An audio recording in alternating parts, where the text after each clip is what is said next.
Hi. It's really nice to be with you, and as usual, ever since I returned here, every time I get to be with you as community, it's extremely emotional. And I'm so glad that so many of you are here tonight in person to be community together. But that's not my sermon. Have you ever driven on Highway 5 between Los Angeles and Northern California? Many of you probably have. I just heard that. I like to think of it as my home away from home. I have driven it more than 100 times. When we lived in Los Angeles and I was at Adat Ariel, the first time we drove up to see my parents. When we moved up north, I drove down at the drop of a hat to visit friends like Cantor Aronoff, where did she go, and her family. On several occasions, I drove down and up all on the same day for Adat Ariel events. Now, since we have moved back, I have already driven up 4 times to visit good friends there. I like the drive. It gives me a chance to think, to listen to the radio, to talk, if someone's with me. I know every stop like the back of my hand, particularly the Coalinga turnoff where Harris Ranch is. Harris Ranch, the perfect almost midpoint with the best gift shop, bakery, and coffee area, and most of all, bathroom. This March, however, Ken and I were headed back from a visit to our friends when on Highway 5, while changing lanes to avoid a truck, my car stalled out, simply stopped on the highway. Somehow we didn't get hit. Somehow I was able to limp the car off the road where somehow there was an exit. When we got off the exit, we realized that there was nothing there except a factory that makes boxes, but there were no cars in the lot. It was past 5 p.m. and we were literally boxed in the middle of nowhere. We were beside ourselves. We could call AAA to be towed, but to where? What would be open? And then we realized we weren't too far from the Harris Ranch exit. And while there weren't any repair shops right off the freeway, there were some in the vicinity of Coalinga. I started calling shops. I must have called 3 or 4, all closed. And then on the next try at about 6 p.m., I reached Albert Corona at Coalinga Auto and Truck Diesel Repair Center. And that's when the magic began. I told Albert what had happened, and he said, "Get towed, don't worry, I'll wait for you." The tow truck was called, and while we were waiting, a pickup truck stopped next to us on the road, heading toward the freeway, and asked us if we needed any help. He explained that he was heading back from visiting his daughter and could assist. We had a brief conversation, told him thank you, we were waiting on the tow, and he said, "Stay in the car. There are rattlesnakes in this area." We stayed in the car. Then a very jovial tow truck driver came and began the drive with us and the car inland to Coalinga. The relief that we both felt when the car was on the rack and we were safely in his front seat was powerful. It turned out he knew Albert, and we chatted about fickle cars and the Central Valley all the way to the shop. As we approached the town, I realized that while I had seen the sign for Coalinga, every time I drove that highway, I had never actually been there. People live in this town, some all of their lives. There was a community center, a junior college, churches, restaurants, and a nice downtown. For me, Coalinga was a highway exit. For them, Coalinga was home. Albert had indeed waited for us. He spent nearly 2 hours trying to diagnose the problem, but couldn't, even with computer diagnostics. And then we realized we had nowhere to stay overnight and no way to get home. We called Harris Ranch Hotel, where there was literally one room left, but how to get there? It was 20 minutes away by car, which of course ours was broken in the shop. We hadn't eaten, we were tired, and we didn't know what to do next. Any taxis in town, we asked? Albert said, nope. Uber? No again. So Albert, after having worked the whole day, said to we strangers who wouldn't even be able to have him do the big car repair, let me take you to get some food, and then I'll drive you to Harris Ranch. Leave the car here and get it towed tomorrow. While driving with him, we learned how he had been in an accident which had rendered him immobile for nearly 2 years. During that time, he lost all his assets and had to start all over. So he moved to Coalinga for a new beginning. Now, as a business owner there, he was involved in helping fund the community center and sports teams for kids.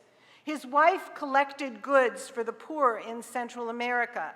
He told us about the history of Coalinga, how for many years it was a hub of the Ku Klux Klan, who persecuted the Hispanic citizens in the area. Eventually, the townspeople succeeded in ridding the area of them. He even offered to come back and get us in the morning, but the hotel shuttled us to his place. There, we called towing companies, both of whom said that to tow to Fresno, the closest dealer auto repair would cost over $1,000. So Albert said, my manager will drive you. We have a tow rack and we'll hook it up to our truck and get you there. And so we met Johnny. He was kind and down to earth. It took him almost an hour to hook up the car to his truck, and while he did so, he told us his story. He became a father as a young teen and raised his daughter, now in her 20s, with her mother. One night, an intruder entered the house with the clear intention of molesting his little girl. He reacted emotionally. Who wouldn't when their child was being harmed? He shot and killed the intruder and went to jail for several years. Emerging from that, he went back to raising his daughter and rebuilt his life completely, pursuing higher education and learning skills that allowed him to find a career path that led to a major role in the car repair business. He even owns another shop. The guys in the shop interjected that Johnny's family has lived in the area for many years and that Johnny is and was an honest and truly good person. We gratefully rode with him the 70 miles to Fresno. Basically, this stranger spent the majority of his day shuttling us. The conversation flowed as we all ate potato chips and drank soda. Health food. The car got fixed, sort of. We Ubered back to Calabasas and then had the car driven back when it was repaired. The reason I have shared this story is that a frightening and very difficult incident became one of the most transformative, eye-opening, and wonderful experience of my life and Ken's. We had the good fortune to meet outstanding people, giving people, kind and open people, people we truly would have never had the opportunity to ever meet if we hadn't broken down on the Central California highway. They became our saviors and our teachers. They became our examples of how to reach out to a stranger. Their lives, culture, and religion were different than ours, but they showed us how one human being should treat another. That experience made me want to explore more deeply not only the Jewish teachings on reaching out to others, but also to discover more about other people's stories of being helped by strangers. On this Kol Nidre night, our task is to stand before God, the symbolic court, and begin to look at our transgressions. All day tomorrow, we will focus on the things we and others have done wrong. But in many cases, we have not transgressed what's on the list. But what if teshuva isn't only like that? What if the transgressions are not big sins, but rather ways in which we are lacking with regard to care and connection to others? Things that we would never count as wrongdoings. It was Elie Wiesel who said that indifference is more dangerous than anger or hatred. Indifference to suffering is what makes humans inhuman. The things we don't notice or the needs of others we don't respond to are quiet. When someone is angry or hateful, the recipient of that knows it. They can usually respond to it. But indifference magnifies the pain of the sufferer because the person or people feel forgotten or not seen at all. In the Talmud, Tractate Brachot, Blessings, there's an halachic debate about when the day officially begins. The first opinion cited states that when you can tell the difference between blue wool and white wool, morning has broken. But beautifully, the last opinion, affirmed by the rabbis as law, states that the day actually begins when you can see and recognize the face of your friend from a distance of 4 amot, 6 feet. The rabbis completely understood the human component to this legal decision, that the outset of the day depends on 2 kinds of sight. Day begins when we see a friend with our eyes, and day also begins when we discern how privileged we are as children of God to have a friend before us. Without these friends, life is dark. It's the kind of darkness each of us can dispel by being present for others, whether they're a family member, a friend, someone in the Jewish or the wider community. I looked for some other people's real-life examples of encountering strangers who helped them in rough times. The first was a post by a woman named Lisa. She wrote, "I took my then 3-year-old to Florida to see my grandma. While waiting to board the plane, my son fell asleep. I had him in my arms, his stroller, my diaper bag, and our carry-on luggage. Out of nowhere, a little old lady came up to me and said, 'My darling, there you are. Let Bubby help you with the baby.' There I was," she said, "with my blue hair, tattoos and piercings, and a sleeping child, and this Jewish grandma came to save the day. I hugged her and thanked her and handed her my sleeping son so we could board together. And when we finally got to my seat, she asked the man next to me if she could sit next to us, and he very quickly gave up his seat. I looked at her and said, 'This was beshert,' which means meant to be in Yiddish, and she smiled and said, 'Yes, it was.' And there we sat on our flight to the motherland, Florida, 2 very different Jewish mothers and a little boy who slept through the whole thing. I'd love to find my mystery Bubby again and thank her again, but I'm sure she knows." That post spoke to me in several ways. Yes, I found it lovely that both women were Jewish, but that's not the most important aspect of this. I was most taken by the differences between these women rather than the similarities. The Bubby may not have met too many women who look like Lisa, but that wasn't of consequence to her. The Bubby didn't know that the mother and baby were Jewish. She just responded to their need. On the Jewish Press website, I learned about the experience of Stephen Carter, who in 1966 was an 11-year-old black boy who moved with his parents into a white neighborhood in Washington, D.C. He and his 4 brothers and sisters sat on the front step hoping to be greeted as new neighbors. They were not. People passed them by, but no one even smiled. Stephen knew, even at his young age, that they weren't welcome and was thinking that his parents should never have moved them there when a white woman coming home from work passed by and turned to the children and with a broad smile said, "Welcome."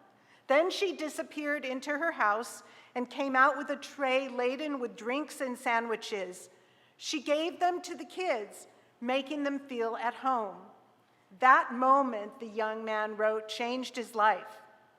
It gave him a sense of belonging. It made him realize that there could be relationships that were colorblind. The woman and the family became friends, but it was that first spontaneous act of greeting that became a definitive memory for him.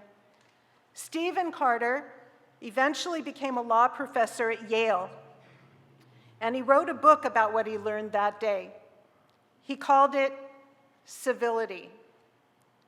The woman's name was Sarah Kestenbaum. He wrote that it was no coincidence that she was a religious Jew. He wrote, "In the Jewish tradition, such civility is called chesed, the doing of acts of kindness, which is in turn derived from the understanding that human beings are made in the image of God. Civility, seen as a part of chesed, does indeed require kindnesses toward our fellow citizens, including the ones who are strangers, and even when it's hard." He closes by saying, "I can close my eyes and feel on my tongue the smooth, slick sweetness of the cream cheese and jelly sandwiches that I gobbled on that summer afternoon, when I discovered how a single act of genuine and unassuming civility can change a life forever." The Bubby and Sarah both did things that were easy, things that didn't take much time or exceptional resources, but what they did have is awareness that made it natural for them to respond in a way that was truly meaningful to another person. It was Rabbi Jonathan Sachs who said, "Acts of kindness never die. They linger in the memory, giving life to other acts in return." That's what deeds of chesed are meant to do. They're supposed to create a chain from one person to another, not pay it forward, more like carry it forward. We've all heard the verse from Vayikra, Leviticus, "V'ahavta l'reacha kamocha," you shall love your fellow as yourself. Rashi paraphrased Rabbi Akiva and said, this is a fundamental principle of the Torah, a fundamental principle of the Torah. Maybe something we should look at on Yom Kippur, if it's not a daily affirmation for us. Being there for other people, particularly people that we don't know, trusting and reaching out to strangers isn't an easy thing for most of us. It's a nurtured skill. I was really taken, though, by this piece written by Rachel Naomi Remen in her book, Kitchen Table Wisdom. It started like this. I say to him, "God, is it okay to love strangers?" And God says to me, "Yitzhak, what is this strangers? You make strangers. I don't make strangers." She had interviewed a Holocaust survivor, Yitzhak, at a retreat for her book. Initially uncomfortable being vulnerable with a group of strangers, Yitzhak tells Rachel that at their last meeting that he took up the matter with God and asked God what this gathering was about. Rachel wanted to know what God said in response to Yitzhak. The result is the quote I just read. To Yitzhak, the fellow attendees were strangers. To God, no one is a stranger. On Yom Kippur, we get the chance to work on communing with God. I say get the chance, because if we invest in this day and its messages, it can change our lives. It can help us look at ourselves, our lives, and other people differently. Our beautiful Jewish heritage teaches us over and over that more important than anything is the way we walk the path of life in honesty and ethics. And the most important way to do that is by respecting, hearing, and being present for others. Even in tomorrow's Haftarah, we are told that the real fast God wants for us is to care for others who need help. We aren't told praying doesn't matter, Jewish observance doesn't matter. On the contrary, we're reminded that the impetus for the kind of behavior God seeks of people comes from Torah, which translates as direction or instruction. So I have two kinds of teachers, both tremendously important.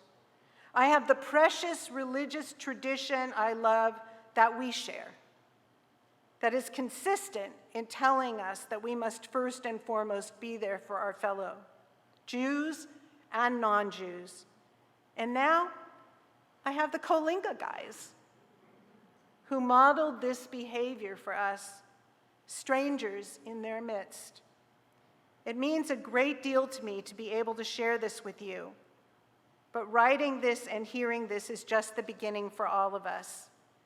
Tonight and tomorrow are a highway that can lead us to connection with God, a highway that can lead us to gratitude that we are Jews, a highway that can lead us to the best of ourselves, a highway that can lead us to becoming open to take a different road toward new connections with others, to touch lives of friends and strangers. We won't get stalled on the road. We will reach a destination that changes our lives for the better.